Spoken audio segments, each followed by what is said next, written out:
used to work at a Pizza Hut in a pretty shitty area of Tucson. Think of lots of trailer parks, crappy apartments, and shitty duplexes.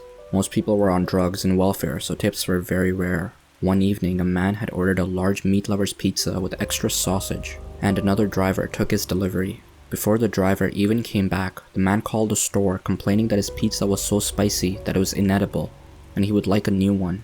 While it was likely impossible that the pizza was actually spicy, and this dude probably just wanted free food, we obliged and handed the driver a new pizza when he returned to take back to the man.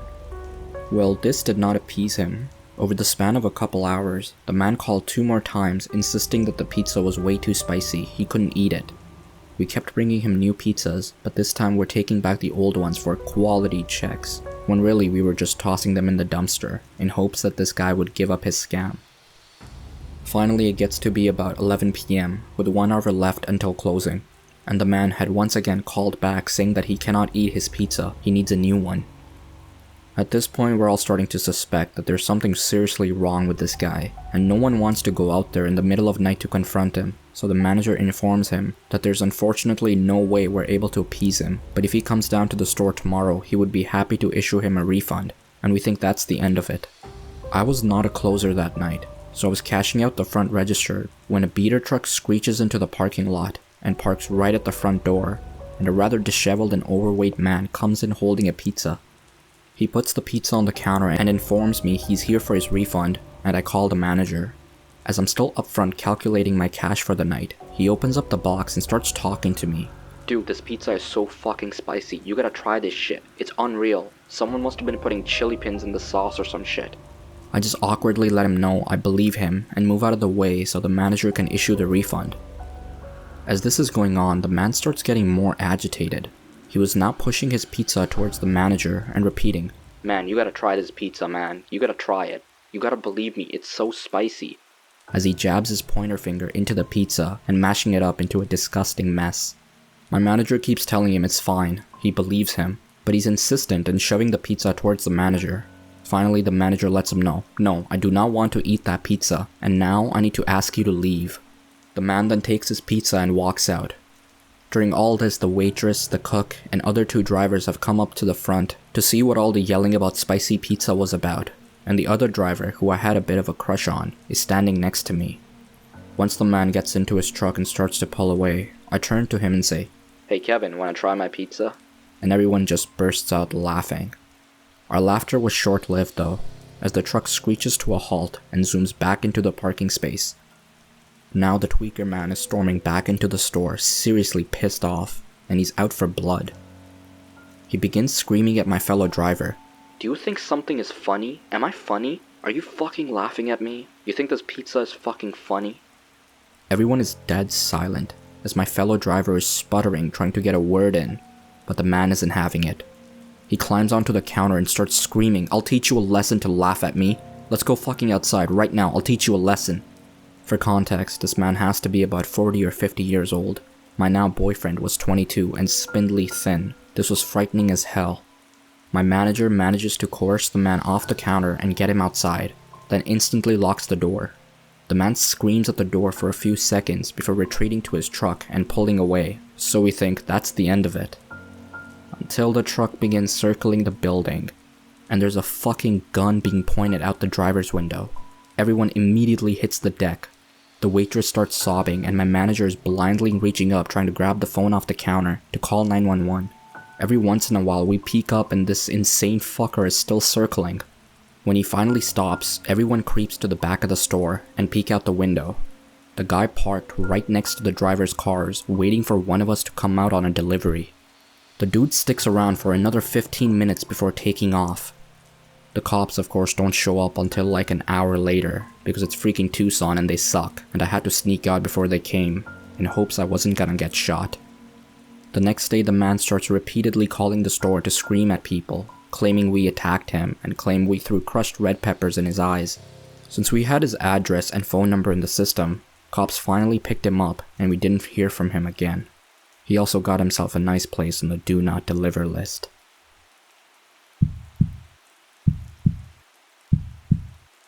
I was a delivery driver for 1 year in a small town of 10,000 people. Last order of the night comes in over the phone. My manager says to me, "Do you mind running this last delivery?" due to the fact that I was supposed to be clocking off. I agreed. It wasn't a far drive at all.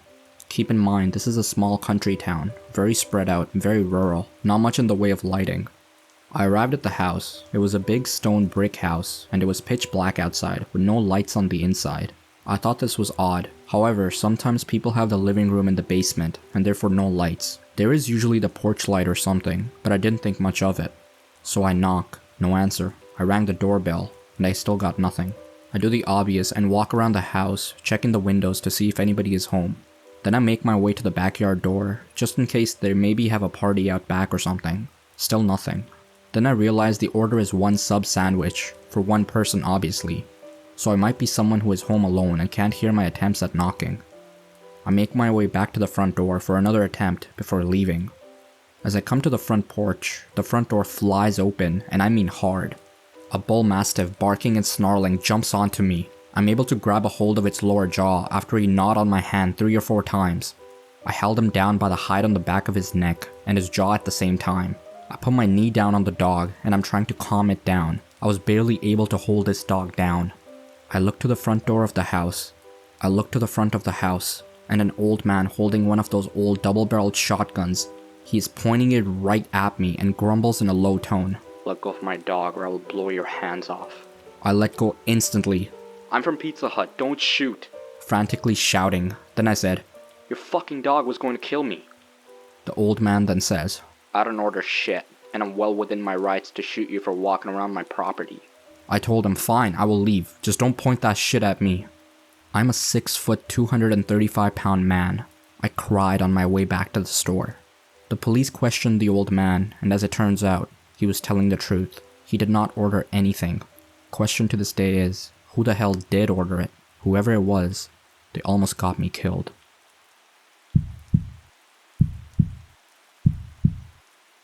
I deliver pizza, and I've been having a really busy night, non-stop back and forth, without any time to even pause and take a leak.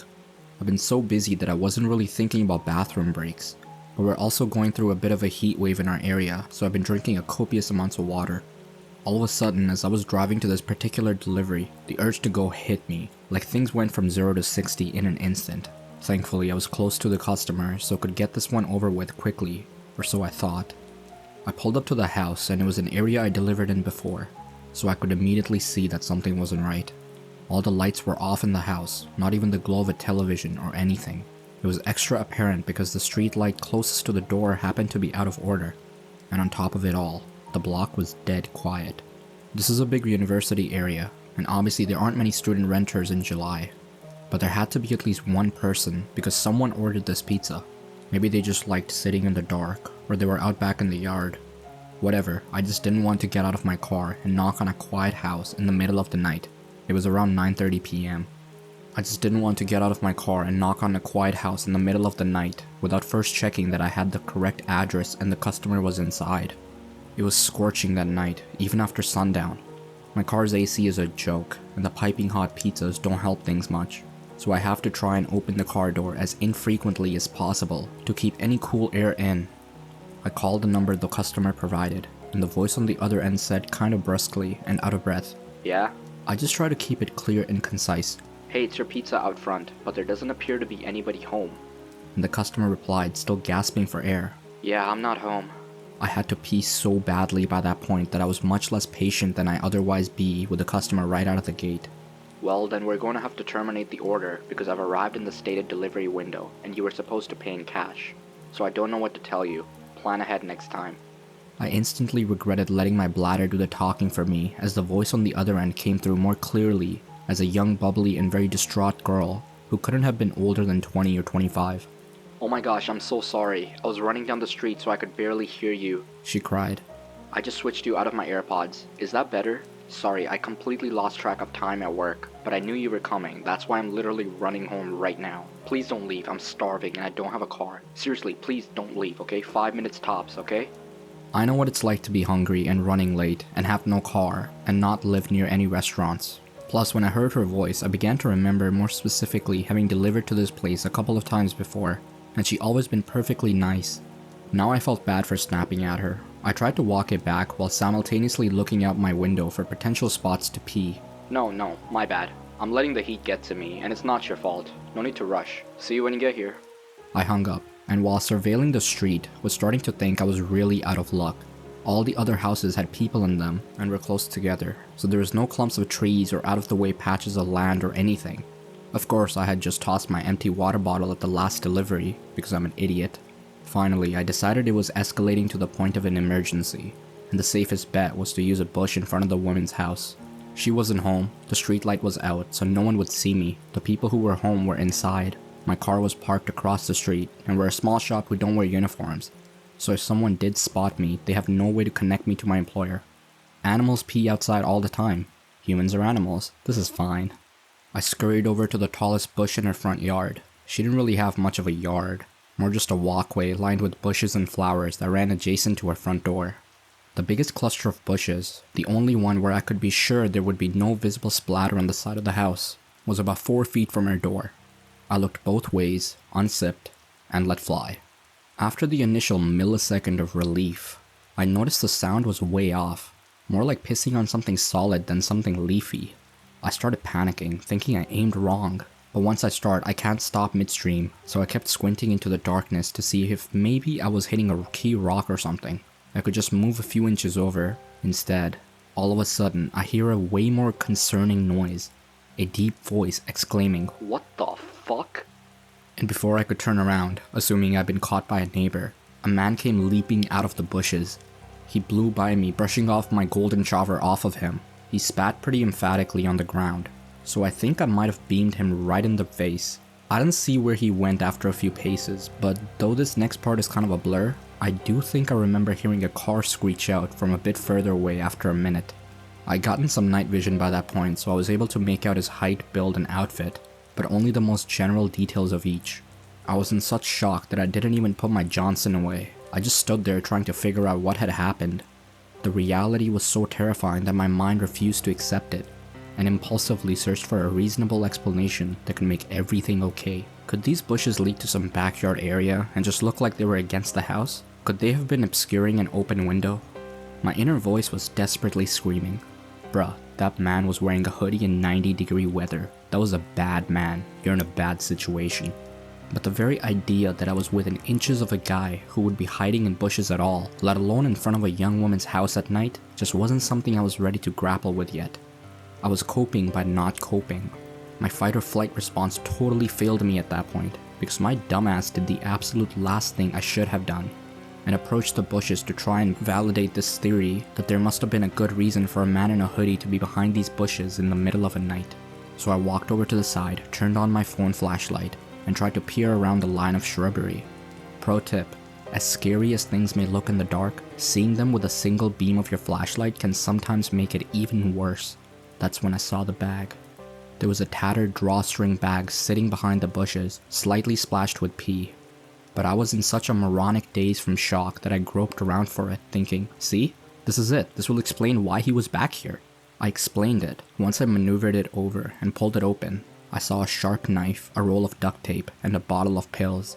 The delusions officially broke at that point, and all the adrenaline, endorphins, and self-preservation instincts that had been suppressed kicked in 10 times over.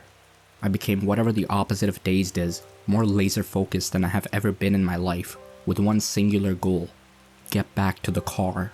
I dropped the bag and booked it across the street, got in my car, and slammed the pedal to the floor before the door was even all the way closed. I went as far as I could, as fast as I could, until I hit a red signal.